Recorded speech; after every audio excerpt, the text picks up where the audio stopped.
இப்ப ஆபிரகாம் பாப்போம். கர்த்தர் ஆபிராமை நோக்கி நீ உன் தேசத்தையும் உன் இனத்தையும் உன் தகப்பனுடைய வீட்டையும் விட்டு புறப்பட்டு நான் உனக்கு காண்பிக்கும் தேசத்துக்கு போ. நான் உன்னை பெரிய ஜாதியாக்கி நம்பர் 1 உன்னை பெரிய ஜாதியாக்குவேன். நம்பர் 2 உன்னை ஆசீர்வதித்து உன் பேரை பெருமைப்படுத்துவேன். அதனாலதாங்க ஒரு 5 பேர் வந்து ஒரு 500 பேர் இருக்கிற இடத்துல யூதன் 5 பேர் தான், அவனுக்கு தான் நோபல் பரிசு அவனுக்கு தான் கிடைக்குது, ஆஸ்கார் அவனுக்கு தான் கிடைக்குது.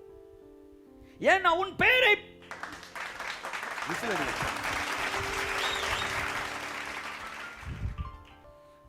சார், எத்தனை நாடுகள் குட்டி குட்டி நாடுகள் உலகத்தில் இருக்கு தெரியுமா? உங்களுக்கு பேரே தெரியாத நாடுகள்லாம் இருக்கு. அந்த பேரை நம்ம சொல்றோமா? ஏன்னா தெரியாது.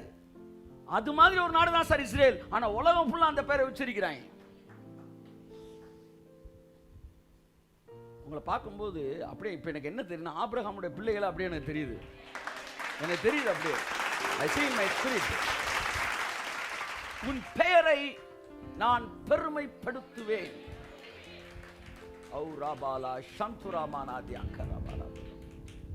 நடக்குது பாருங்க. ஆமென் ஆமென். அடுத்து நீ ஆசீர்வாதமாய் இருப்பாய். நீயே ஆசீர்வாதம். நீ ஒரு வீட்டுக்குள்ள போனா சொல்ல ஆசீர்வாதம் வந்துருச்சு சார் அப்படின்னு, மிஸ்டர் ஆசீர்வாதம். சோ ஆசீர்வாதம். இப்ப ஆசீர்வாதம் என்ன செஞ்சுக்கிட்டு இருக்கு சொல்லுங்க? உட்கார்ந்து இருக்கு. ஆசீர்வாதம் உங்களுக்கு பேரே ஆசீர்வாதம். பக்கத்துல பார்த்து சொல்லுங்க, நீங்க ஒரு ஆசீர்வாதம்.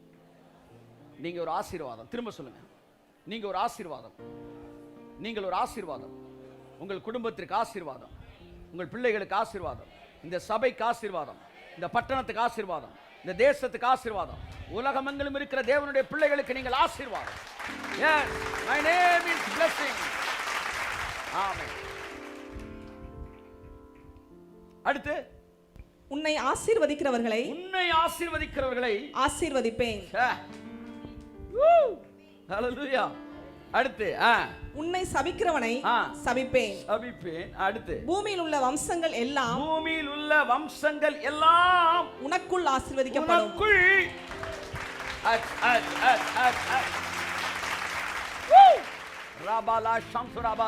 ஒரு மிகப்பெரிய வாக்குத்தத்தத்தை ஒரு மனிதனிடத்தில் தேவன் செய்தார். இனிமேல் இந்த உலகத்தில் ஒரு மனுஷனை நான் ஆசீர்வதிப்பேன் என்றால் உனக்குள்ளாகத்தான் நான் ஆசீர்வதிப்பேன். அது என் சொந்த குமாரனே வந்தாலும் உனக்குள்ளதான் அவர் பரப்பார். எவ்வளவு பெரிய ஆசீர்வாதம். If God wants to bless somebody in this world, he must bless them through Abraham. And அதுக்கப்புறம் Jesus Christ through in the name of Jesus. இப்படி வருது. இந்த ரூட்ல நம்ம தான் கரெக்டா வரும். அதான் நான் பேச போறேன். ஒரு கவுண்டர்ல டிக்கெட் எடுக்கணும்னா என்ன செய்யணும்? ஒரு தியேட்டருக்குள்ள போகணும்னா டிக்கெட் எடுக்க என்ன செய்யணும்? எதுக்குள்ள கையை விடணும்? அமைதியா இருந்தாலும் நீங்க படமே பார்க்கலன்ற முடிவுக்கு நான் வரவே மாட்டேன். நான் எல்லாரையும் பார்த்துருக்கேன் தம்பி. ஒண்ணுமே தெரியாம மாதிரிலாம் பார்க்காத. நீ தான் ரிலீஸ் ஆன படத்துல முதல் ஆளா நிக்கிறேன் சார் கவுண்டருக்குள்ள சார் அப்படின்னா அவன் பாவம் படமே பார்த்துருக்க மாட்டான். எதுக்குள்ள கையை விடணும்னு சொல்லுங்க? கவுண்டருக்குள்ள எப்படி டிக்கெட் எடுக்கணும்? அப்படிதான் தேவன் யாரையாச்சும் ஆசீர்வதிக்கணும்னா ஆபிரகாமுக்குள்ள கையை விட்டு தான் அப்படி ஆசீர்வதிப்பார். உனக்குள் இந்த 7 ஆசீர்வாதங்கள் ஆபிரகாமுக்குள்ள அவனுடைய டிஎன்ஏ, அவனுடைய ஜீன்ஸ், அவனுடைய வந்து எல்லாத்துலயும் போய் மிக்ஸ் ஆயிடுச்சு. இப்ப ஆபிரகாம்கிட்ட எச்சு உமிழ்நீர் சுரப்பி எல்லாத்துலயுமே என்ன வந்துருச்சு சொல்லுங்க சார்? ஆசீர்வாதம் வந்துருச்சு. இப்ப ஆபிரகாம் துப்புனான்னு வச்சுக்கோங்களேன், அது என்னது? ஆமா சார், நாங்க துப்புனா வியாதி பரவுது சார். நீங்க ஏசுநாதர் துப்புனார்னா வியாதி நீங்கிடுச்சு. ஆமென். ஏன்னா அவர் எச்சில கூட வல்லம் வருது சார். ஆபிரகாமோட with sir. தமிழ்நாட்டில் ஒரு மிகப்பெரிய தீர்க்கதரிசி முன்னாடி பிரசங்கம் பண்ணும்போது சொல்லுவார், இன்று இயேசு உங்களுக்கு முன்பாய் வந்து நின்றால் என்ன செய்வீர்கள்? அவர் சொன்னார், சிம்பிளாக ஒரு கிளாஸ் எடுத்து இது நிறைய எச்சு துப்புங்க சார். என்னடா எச்சு கேட்குறீங்க? துப்புங்க. உலகத்தில் சுகமாகாத வியாதியெல்லாம் தொட்டு சுகப்படுத்தி பெரிய பில்லியனர் ஆயிடுவேன் நான் கூட 10 கோடி ரூபா. இதுக்கு வந்து 1 கோடி 1 லட்ச ரூபா கொடு, 2 லட்சம் இருந்தா சோமா எல்லாம் ஏசுனார் எச்சு ஒன்று சோப்படுத்து. அவர் எச்சு துப்புனாருன்னா நீ பணக்காரன் ஆயிடுவார். இப்ப என்னன்னா இந்த வித்து தான் ஒரு அதிர்ச்சியான சம்பவம். தகவல் என்னன்னா உனக்குள்ளையும் எனக்குள்ளையும் இயேசு கிறிஸ்துவின் நாமத்தினால இருக்குது. ஆமென். இப்ப அதான் வாசிப்போம். கலாத்தியர் 3:29. கலாத்தியர் 3:29. நீங்கள் கிறிஸ்துவின் உடையவர்களானால், யார் யார் கிறிஸ்துவின் உடையவர்கள் கை தூக்குங்க. நீங்கள் கிறிஸ்துவின் உடையவர்களானால், இயேசுவை சொந்த இரட்சகராய் ஏற்றுக்கொண்டவர்களானால், ஆபிரகாமின் சந்ததியாராயும், ஆபிரகாமின் நீங்கள் கிறிஸ்துவின் உடையவர்கள் ஆனால் நீங்க யார் சந்ததி தான்? கையை தட்டு. ஆபிரகாமின் சந்ததியராயும் வாக்குத்தத்தத்தின்படியே சுதந்திரராயும் இருக்கிறீர்கள். கையை தட்டுங்க சார். இன்றைக்கு யூதனுக்குள் எதெல்லாம் நடந்து கொண்டிருக்கிறதோ அதெல்லாம் உனக்குள்ளும் எனக்குள்ளும் இயேசுவின் நாமத்தினாலே அதைவிட அதிகமாக நடக்க முடியும். ஆமென், ஆமென், ஆமென், ஆமென், ஆமென், ஆமென். ஒரு யூதனுக்குள்ள வேலை பார்க்குது சார். அவங்க அடிமையா கொண்டு போய் வச்சாலும் அங்கே அமைச்சராயிடுறாங்க பாருங்க. ஒரு 10 பேர் அடிமையா கொண்டு போய் வச்சாங்க. யாரு? டேனியல். இவங்க இந்த பக்கம் யோசேப்பு, இங்கிட்டு எஸ்தரு, இது மொர்தெகாய் குரூப்பு. எங்க போனாலும் அவங்க போய் அப்படியே கொண்டு போய் கிங்குக்கு பக்கத்தில் உட்காந்துருவாங்க. நீ வாளாகாமல் தலையாவாய், நீ கீழாகாமல்.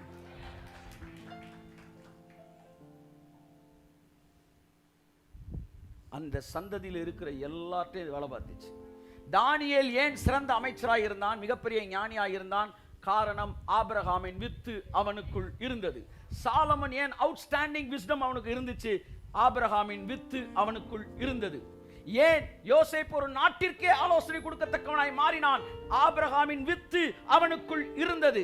இயேசு கிறிஸ்துவை சொந்த இரட்சகராய் ஏற்றுக்கொண்டிருப்பாயானால் உனக்குள்ளும் அந்த ஆபிரகாமின் வித்து இருக்கிறது. நான் ஆபிரகாமின் சந்ததி. எல்லாம் சொல்லுங்க, மறுபடியும் சொல்லுங்க. நான் ஆபிரகாமின் சந்ததி. இயேசு கிறிஸ்துவின் மூலமாய் உடன்படிக்கைக்கு நான் பங்காளனாய் இருக்கிறேன். கரங்களை தட்டி கர்த்தருக்கு நன்றி சொல்லுவோம். பவுல் எனக்கு பிடிச்சது என்ன தெரியுமா? தன்னுடைய அட்ரஸ் அவன் கரெக்டா சொல்லுவான். தன்னுடைய முகவரி அவன் கரெக்டா சொல்லுவான். அவனை பிடிச்சிட்டு போனா என்ன, ரோமர்கள் சொல்லுவான், நான் ரோமன் என்பதை நீ அறியாயான்னு. அதோட அப்ப அட்ரஸ் கரெக்டா சொல்லு. இப்ப சொல்றான் பாருங்க ஒரு அட்ரஸ். 2 கொரிந்தியர் 11:22 வாசிங்க. அவர்கள் எபிரேயரா, நானும் எபிரேயன். எல்லாம் சொல்லுங்களேன். ஸ்டீவன் ஸ்பில்பர்க் யாருங்க அவன்? கடன் வாங்கிட்டு கொடுக்காம போனாரு. அவரா யாரு? பலமுறை ஆஸ்கார் வாங்கின ஒரு டைரக்டர். நம்ம ஊர்லயும் படம் எடுக்கிறாங்க. சம்சாரம், மின்சாரம், அடுத்து என்னது, திருமதி ஒரு வெகுமதி. கேமரா வந்து 4 ரூமுக்குள்ளே வச்சு முடிச்சுட்டு எல்லாம் அடுப்படியை பாரு, வாசலை பாரு, வரண்டா பாரு, அப்படியே வீட்டுக்கு போயிட்டான். அவன் ஒரு கடலே உருவாக்குறான். அவன் அறிவு மட்டும் ஹாலிவுட்ல அவுட்ஸ்டாண்டிங்கா இருக்கு. யூதன் எத்தனை ஹாலிவுட்ல ஊர்னவன் இருப்பான். ஆனா இவனுக்குள்ள வேலை செய்து பார் அந்த வித்து. ஆமென். அவர்கள் எபிரேயரா, நானும் எபிரேயன். கையை தட்டு வருது அவருக்கு. ஆமென். அடுத்து வாசிமா. அவர்கள் இஸ்ரவேலரா, அவர்கள் இஸ்ரவேலரா, நானும் இஸ்ரவேலன். ஜஸ்டின் ஆகிய நானும் இஸ்ரவேலன். சொல்லுங்க சார். அவர்கள் இஸ்ரவேலரா, நானும் இஸ்ரவேலன். அடுத்து அவர்கள் ஆபிரகாமின் சந்ததியாரா, அவர்கள் ஆபிரகாமின் சந்ததியரா, நானும். கையை தட்டு. என்ன ரூட்ல வராம பாருங்க பவுல். அந்த ரூட்ல வரணும் சொன்னா பாருங்க போல. அவன் நான் ஆபிரகாம் சந்ததி தான்டா.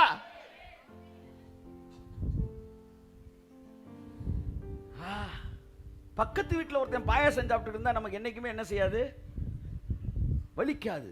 ஆனா நம்ம வீட்டில் அண்ணன் தம்பி 4 பேர் இருக்கிற இடத்துல 3 பேர் அண்ணன் தம்பிலாம் உட்காந்து பாயாசம், உங்களுக்கு பாயாசம் இல்லையே அப்படின்னு விட்டுருவீங்களா நீங்க? சொல்லுங்க சார். எப்படி சொல்லு? நேரா கடுப்படிக்கு போய் ஏன் பாயாசம்? அங்க கேட்கிறீல, இங்க கேளு.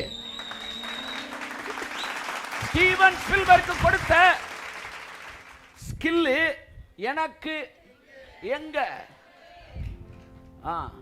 who is that? Charlie Chaplin. அவன் யூதன், அவுட்ஸ்டாண்டிங். எத்தனையோ ஜோக் ஆயிட்டு இருக்காங்க. ஆனா சார்லி சாப்ளின்னா துண்டு அணிக்கிறான் பாருங்க, ஃபாதர் ஆஃப் ஆல் காமெடியன்ஸ் மாதிரி. அப்படி அவுட்ஸ்டாண்டிங் அனுப்பாங்க அவங்க எல்லாம்.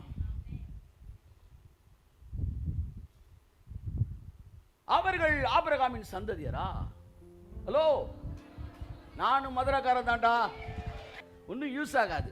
அதை பேச இப்படி சொல்ல, டே நானும் இஸ்ரவேல் தான்டா, ஏய் நானும் ஆபிரகாமின் சந்ததிடா, ஏய் நானும் எபிரேயன்டா. கையை தட்டுங்க. ஆமென் ஆமென். ஏசா சேஷ்ட புத்திர பாகத்தை அலட்சியம் செய்தான். அவனுக்கு என்ன தெரியுமா சார்? செய்யும் தொழில் தான் சார் தெய்வம். காலையில வேட்டைக்கு போனா தான் நம்ம மான் கிடைக்கும். ஏசா என்றால் ஆசீர்வாதத்தை விரட்டுகிறவன், முழங்கால் யுத்தம் போராடி வாழ்கிறவன் தான் ஏசா. உலகத்தையே சுத்திட்டு வந்து பழம் இல்லைன்னு உட்கார்ந்தால் தான் ஏசா. ஆனா அம்மையப்பன் என்றால் என்ன? உலகம் என்றால் என்ன? மகனே, அம்மையப்பன் உலகம், உலகம்தான் அம்மையப்பன். அப்ப என்ன சொல்ல வரீங்க? டே அவன் ஊரை சுத்திட்டு வர்றதுக்குள்ள நீ அம்மாவை சுத்தி அப்பாட்ட போய் என்ன செஞ்சிரு? ஆசீர்வாதத்தை வாங்கிரு. ஓ, அதுல இருந்தா இதை எடுத்தாங்களா? இல்ல இல்ல, இதுல இருந்தா அதை எடுத்துருக்கிறாங்க.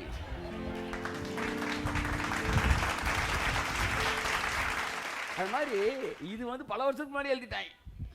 அப்ப இந்த ஏசா என்ன செஞ்சான்னா, உழைச்சாத்தான் உயர்வு அப்படின்றவனுக்குலாம் சேஷ்டபுத்திர பாகத்தை பத்தி பேசாத. ஆனா யாக்கோபு சேஷ்டபுத்திர பாகத்தின் நோக்கமாக இருந்தான். இன்று உங்கள் கண்கள் உங்கள் சுய நீதியை விட்டு, உங்களுடைய எஃபர்ட்டை விட்டு, உங்களுடைய முயற்சியை விட்டு உங்களுக்குள் இருக்கிற சேஷ்டபுத்திர பாகத்தின் மீது திரும்புவதாக என்று இயேசு கிறிஸ்துவின் நாமத்தில் நான் உங்களை ஆசீர்வதிக்கிறேன். ஓ, வேல்யூ யுவர் birthright. உங்களுடைய சேஷ்டபுத்திர பாகத்தை அதை பக்கம் திரும்புங்க தயவு செய்து. ஏன்னா அதுதான் சார் இன்னைக்கு கொஞ்சோண்டு பர்சன்டேஜ் இருக்கிற யூதர்களை உலகத்துல டாப்ல கொண்டு வந்து வச்சிருக்கு. அவர்கள் எபிரேயரா? போங்க யூடியூப் ஆன் பண்ணி வந்து டாப் கிளாஸ்ல இருக்கிற யூதர்கள் பட்டியலை பாருங்க, பார்த்து பாஸ் பண்ணுங்க, கையை நீட்டுங்க. நீ எபிரேயனா? நானும் எபிரேயன். நீ இஸ்ரவேலனா? நானும் இஸ்ரவேலன். நீ ஆபிரகாமின் சந்ததியா? நானும் ஆபிரகாமின் சந்ததி. உனக்குள்ள நடமாடிக்கிட்டு இருக்கிற சிங்கம் எனக்குள்ள தூங்கிக்கிட்டு இருக்கு. அப்படி சொல்லுங்க சார். இது நீ அருவாளை தூக்கிட்டு போய் பக்கத்து ஏரியாக்காரன் இந்த வசனத்தை சொல்லிட்டு இருந்தா அது எதுக்கு? தூக்கி உள்ளதான் வைப்பாங்க. இவங்கள பார்த்து சொல்லுங்க. ஸ்டீவன் ஸ்பில்பர்க்கு உனக்குள்ள நடமாடிட்டு இருக்க சிங்கம் ஜஸ்டினா எனக்குள்ள தூங்கிட்டு இருக்கு, இப்ப எழுப்பிட்டாரு. உண்மைதான் சார். எத்தனை அடுத்த வாரம் எடுக்கலான்னு இருக்கிறேன். யூதாவின் சாயல் உங்களுக்குள்ள இருக்கு, யூதா கோத்திரத்தோட சீடு உங்களுக்குள்ள இருக்கு. இந்த யூதா கோத்திர சிங்கத்தோட சீடு என்ன செய்யுமா? அந்த சிங்கம் தூங்கிட்டு இருக்குமா, அதை எழுப்ப முடியாதான். எழுப்பிட்டா காடே அதிர வச்சிருமா. சொல்லுங்க, இப்ப சொல்லுங்க. வசனம் சொல்லிட்டேன்ல, இப்ப சொல்லுங்க. உனக்குள்ள நடந்துகிட்டு இருக்க சிங்கம் எனக்குள்ள இப்ப எந்திரிக்குது. Amen amen. Find out the seat, the value of your birthright. என் அன்பான தேவ பிள்ளைகளே, ஓ உங்களுக்குள் வைராக்கியம் எழும்பட்டும். இதெல்லாம் காட் ஸ்டைல் தானா? அவனுக்கு ஒன்னு கொடுத்தா உங்களுக்கு ஒன்னு கொடுக்கணும், இல்லாட்டி உங்களை பிள்ளைன்னு சொன்னதுக்கு அர்த்தமே. ஆமா, ஆவியானவர் இப்படிதான் ஏத்தி விடுவார் உங்கள்கிட்ட. கேள்றா போய், ஆவியானவர் பேரே அதுதான். போய் இவனை சாலமனோட அம்மாவை சொன்னான். அங்க அவன் பாரு அதோனியாக்கு வந்து ராஜாவாயிட்டு இருக்கிறான். நாத்தான் சொன்னான், நீ தானே வந்து உன் பிள்ளைய கொடுக்க சொன்ன, போய் கேளு. உடனே போறா. யாரு? பாத்சேபாவை போய் கேட்கிறா, என் பிள்ளைக்கு தானே கொடுக்குறேன்னு சொன்னீங்க, இந்த பின்னாடி பண்ணி விடுறாரு பாருங்க. அவருக்கு பேர் ஆவியானவர். நாத்தான் வேலை இங்க ஆவியானவருக்கு அடையாளம். இங்க யாக்கோபிட்ட போய் அப்பாட்ட கேள்றா, போடா சொல்றா அவன் சொல்றா பாருங்க. ரெபேக்கா அவ வந்து பரிசுத்த ஆவியானவர். ஆமென். யாக்கோபு யாரு? நீங்க. முன்னாடி இருக்கிற ஈசாக்கு யாரு? பிதாவாகிய தேவன். அவர் கண்ணு தெரியாதா? ஆமா தெரியாது. Love is blind. ஆமென். அவருக்கு தேவை நீ யார் என்பது அல்ல, உன் மேல என்ன ரத்தம் இருக்குன்னு பாப்பாரு. உன் மேல எந்த ரத்தம் தெளிக்கப்பட்டிருக்கு பாப்பாரு. தடவி பார்த்துட்டு சொல்லுவாரு, நான் ஆசீர்வதிக்கிறேன்.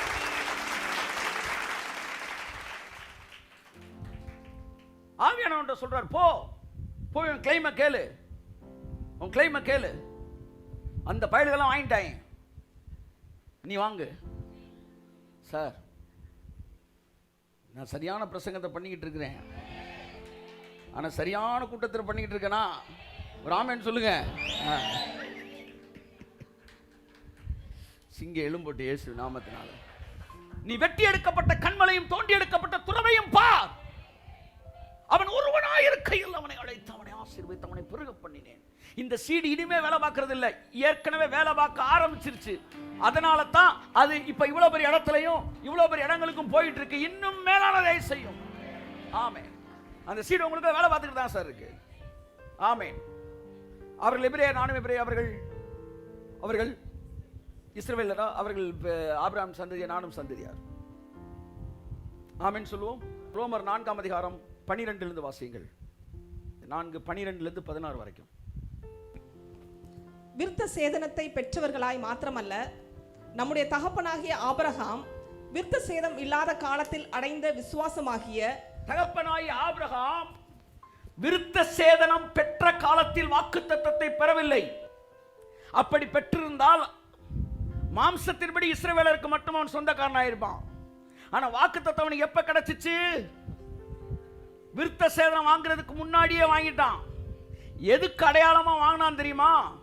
நம்ம எல்லாருக்கும் அப்பா என்பதை நிரூபிக்கத்தக்கதாக.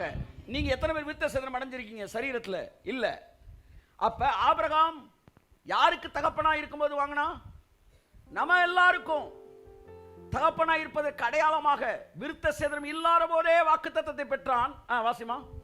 விருத்த சேதனம் இல்லாத காலத்தில் அடைந்த விசுவாசமாகிய அடிச்சுவடுகளின்படியே நடக்கிறவர்களாய் இருக்கிறவர்களுக்கு தகப்பனாய் இருக்கும்படிக்கும் அந்த அடையாளத்தை பெற்றான். அந்த அடையாளத்தை பெற்றான். நாம் எல்லோருக்கும் விசுவாசத்தை பின்பற்றி நம்ம எல்லோருக்கும். உங்களுக்கு பேர் என்ன சார்? விசுவாசி. ஆமா. போய் ஒருத்தன் மேட்டர் இன்னொருத்தனுக்கு போட்டு விட்டு விச ஊசியா என்ன செய்யக்கூடாது. ஆமா. விஷயம் தெரியுமோ நோக்கு. நீ விசுவாசியா விச ஊசியா? வாரம் கரெக்டாக போய் கம்ப்ளைண்ட் மேட்டர் அங்கே கொடுத்துட்ற. ஐயா உள்ளே என்ன ஐயா அட்டண்டன்ஸை போட்டுற மாதிரி, ஸ்லீப்பர் செல் மாதிரி. ஸ்லீப்பர் செல்லெல்லாம் இருக்கக்கூடாது. அதுக்கு பேர் விச ஊசி. நமக்கு பேர் விசுவாசி. விசுவாசிகளுக்கு அடையாளமாக இருக்க முடியும். ஆபிரகாம் என்ன செய்தானா? அந்த அடையாளத்தை பெற்றான். ஆசீர்வதித்து அந்த அடையாளத்தை கொடுத்தாராம். அடுத்து வாசிங்க. அன்றியும் உலகத்தை சுதந்தரிப்பான் என்கிற. பார்த்தீங்களா? எந்த வேலை, எந்த வாக்குத்தத்தம் வேலை பார்க்குது? தானியல்கிட்ட, யோசேப்கிட்ட, சாலமன்கிட்ட, இயேசுநாதர்கிட்ட, ஜாய்ஸ் மேயர்கிட்ட, பென்னிகிட்ட, ரெய்னார்ட் போங்கிட்ட, ஜஸ்டின்கிட்ட, நம்ம எல்லாத்தையும் எந்த வாக்குத்தத்தை வேலை பார்க்குது? உலகத்தை சுதந்தரிப்பான். கைய நல்லா தட்டுங்களேன். ஆமென் என்கிற வாக்குத்தத்தம் ஆபிரகாமுக்காவது அவன் சந்ததிக்காவது நியாயப்பிரமாணத்தினால் கிடையாமல், நியாயப்பிரமாணத்தினால் அல்ல, இத செஞ்சா இது கிடைக்கும் என்பதினால் அல்ல, நியாயப்பிரமாணத்தினால் அல்ல, விசுவாசத்தினால் வருகிற, இயேசு செய்து முடித்தார் என்கிற விசுவாசத்தினால் வருகிற நீதியினால் கிடைத்தது. நம்ம எல்லாருக்கும் பேர் விசுவாசி. ஏன் தெரியுமா? ஒருத்தர் சொல்றான், சார் காய்ச்சல் அடிக்குது சார், செத்துருவேணும்னு பயமா இருக்கு சார். செத்துருவேணும் பயமா இருக்கா? காய்ச்சல் தான் அடிக்குது. ஆனால் அவனுக்கு பேரு விசுவாசி. அப்ப இந்த காய்ச்சல் போகணும் ஒரு விசுவாசம் இருக்கு பாருங்க. அந்த விசுவாசத்துக்காக அவன் விசுவாசின்னு அழைக்கப்படல. இயேசு முடிச்சான் விசுவாசம் பார், அதற்காக அவன் விசுவாசி என்று அழைக்கப்படுகிறான். புரியுதா? அவ்வளவுதான். நீ ஒவ்வொன்றுக்கு விசுவாசிக்கிறீங்க, அதுக்கு இல்ல. இயேசு முடிச்சாரு. அந்த விசுவாசத்துக்கு நான் ஆசீர்வதிக்கப்படுகிறேன். நியாயப்பிரமாணத்தை சார்ந்தவர்கள், நியாயப்பிரமாணத்தை சார்ந்தவர்கள் யார் தெரியுமா? இன்றைக்கு எழுத்தின்படி யூதர்களா இருக்கிறாங்க பாருங்க. அவர்கள் இப்பதான் நான் பேச போறேன். அவங்களோட நம்ம எந்த அளவு பெட்டர்னு பேசுறாரு. இப்ப அவனுக்குரியது நமக்குன்னு பேசிட்டோம். இப்ப அவனுக்கு இல்லாததெல்லாம் நமக்கு. ஆமென் சொல்லுங்க. ஆமென். பரலோகத்தை சுதந்தரிப்பாய் என்கிற வாக்குத்தத்தத்தை கொடுக்கல. It is done. பூமியை சுதந்தரிப்பாய். இந்த வாக்குத்தத்தம் நியாயப்பிரமாணத்துடையவர்களாகிய எழுத்தின்படி இருக்கிற இஸ்ரவேலருக்கு அல்ல. அடுத்து விசுவாசத்தின் அடிச்சுவடில் நடக்கிற நமக்கு கொடுக்கப்பட்டிருக்கிறது. வாசிங்க அடுத்த வருஷம். நியாயப்பிரமாணத்தை சார்ந்தவர்கள் சுதந்திரவாளிகளானால் விசுவாசம் வீணாய் போம், வாக்குத்தத்தமும் அவமாகும். பாத்தீங்களா? செஞ்சு வாங்கினா அதுக்கு பேரு வாக்குத்தத்தமே கிடையாது. பக்கத்துல தட்டி சொல்லுங்க. செஞ்சு வாங்கினா ஆசீர்வாதம் கிடையாது. கெஞ்சி வாங்கினா ஆசீர்வாதம் கிடையாது. தானா கொடுத்தா உங்களுக்கு எந்த விதமான என்ன சொல்ல கிருபையினால் விசுவாசத்தை கொண்டு பெற்றுக்கொள்வதே வாக்குத்தத்தம். ஆமென் சொல்லுங்க. ஆமா, இது நியாயப்பிரமாணத்தை செய்ததுனால வந்துச்சுன்னா அப்புறம் வாக்குத்தத்தம் வேஸ்ட்ல. சார் ஒரு பையன் வரான், சார் உங்களை பார்த்தா நீங்க பாஸ் ஆக்கி விடுவீங்கன்னு சொல்றாரு. சார் வந்து நீங்க பாஸ் பண்ணி விடுங்க சார்னு கேட்குறான். நீங்க ஒரு நல்ல வாத்தியார், கணக்கில் தான் வீக்கு, நீங்க கணக்கில் நீங்க என்ன பாஸ் பண்ணி விடுங்க சார்னு கேட்குறான். உடனே நீங்க சொல்லுங்க, தம்பி 80 மார்க் மேலே எடுத்துரு, கரெக்டாக உன்னை பாஸ் பண்ணிடுறேன்றீங்க. அவன் அவள் நேரம் குனிஞ்சுக்கிட்டு நிமிர்ந்து நிற்பான். நிமிர்ந்துட்டு கேட்பான், 80 மார்க் எடுக்க தெரிஞ்ச எனக்கு நீ ஏன் பாஸ் போடணும்? அப்போ வாக்குத்தத்தம்னா என்ன? நியாயப்பிரமாணத்தை நிறைவேற்றுவதனால் வருவது அல்ல. இது தேவன் தம்முடைய சந்ததிக்கு தம்முடைய அன்பின் நிமித்தம் கொடுக்கிற வாக்கை தத்தம் பண்ணி கொடுப்பதுதான் வாக்குத்தத்தம். வாசிங்க. மேலும் நியாயப்பிரமாணம் கோவாக்கினை உண்டாக்குகிறது. நியாயப்பிரமாணம் இல்லாவிட்டால் மீறுதல் இல்லை. ஆதலால் சுதந்திரமானது கிருபையினால் உண்டாகிறதா இருக்கும்படிக்கு. கை தட்டுங்களேன் வருது அவருக்கு. சுதந்திரம் எப்படி வருது சொல்லுங்க சார். யாராச்சும் எங்க அப்பாக்கு இந்த அப்பாக்கு தான் பிறக்கணும்னு பிளான் பண்ணி பிறந்தீங்களா? சொல்லுங்க. நீங்க எங்க பிறக்கிறீங்க நீங்க சூஸ் பண்ணவே இல்லை, பிறந்துட்டீங்க. அப்படித்தான் இயேசுக்குள்ள நீங்க பிறந்தீங்க. சோ இது கிருபையினால வந்தது. அதாவது நியாயப்பிரமாணத்தை செஞ்சு அல்ல, இயேசுவை ஏற்றுக்கொண்டதினாலே அல்லது ஏற்றுக்கொள்ளும்படி பரிசுத்தாவே எனக்குள் கிரியை செய்ததினாலே, அவரை ஏற்றுக்கொண்டதினாலே இந்த ஆசீர்வாதங்கள் எனக்கு என்ன செய்தது? கடந்து வந்தது. வாசிப்போம். நியாயப்பிரமாணத்தை சார்ந்தவர்களாகிய சந்ததியாருக்கு மாத்திரமல்ல, நம் எல்லாருக்கும். கை தட்டுங்களேன். அவங்களுக்கு பேர் என்ன மாத்திட்டாரு? அவங்க பேர் என்ன சந்ததி? ஆபிரகாமின் சந்ததி கிடையாது. அவங்களுக்கு பேரு நியாயப்பிரமாணத்தை சார்ந்த சந்ததி. நியாயப்பிரமாணத்தை சார்ந்த சந்ததியருக்கு மாத்திரம் அல்ல, நம் எல்லாருக்கும். அப்படின்னா நம்ம நியாயப்பிரமாணத்தை சார்ந்த சந்ததி. கையத்தட்டே. ஆமென். நியாயப்பிரமாணத்தை சார்ந்த சந்ததிக்கு மாத்திரம் அல்ல. இந்த வேலை நடக்குது பாருங்க உள்ளுக்குள்ள. Skill, extraordinary skill. ஆமா, மிடாஸ் டச். அடுத்து சூப்பர் எக்ஸ்ட்ராடினரி விஸ்டம். எல்லா ஆசீர்வாதமும் நியாயப்பிரமாணத்தை சார்ந்தவர்களுக்கு மாத்திரம் அல்ல, நாம் எல்லோருக்காகவும் ஆபிரகாம் மூலமாய் கொடுக்கப்பட்டது. வாசிங்க. நாம் எல்லாருக்கும் தகப்பனாகிய ஆபிரகாமுடைய விசுவாசத்தை சார்ந்தவர்களான எல்லா சந்ததியாருக்கும் அந்த வாக்குத்தத்தம் நிச்சயமா இருக்கும்படிக்கு அப்படி வருகிறது. ஆமென். அடுத்து அநேக ஜாதிகளுக்கு உன்னை தகப்பனாக ஏற்படுத்தினேன் என்று. விட்டுருங்க என் அன்புக்குரியவர்களே. இதுல கூட ரோமர் 9:7-8 வாசிங்க. 9:7-8 சீக்கிரம். ஆபிரகாமின் சந்ததியாரானால் எல்லாரும் பிள்ளைகள் அல்லவே, ஈசாக்கினிடத்தில் உன் சந்ததி விளங்கும் என்று சொல்லி இருக்கிறது. பாருங்க சார் நல்லா நீங்க கவனிங்க சார். போனா வராது.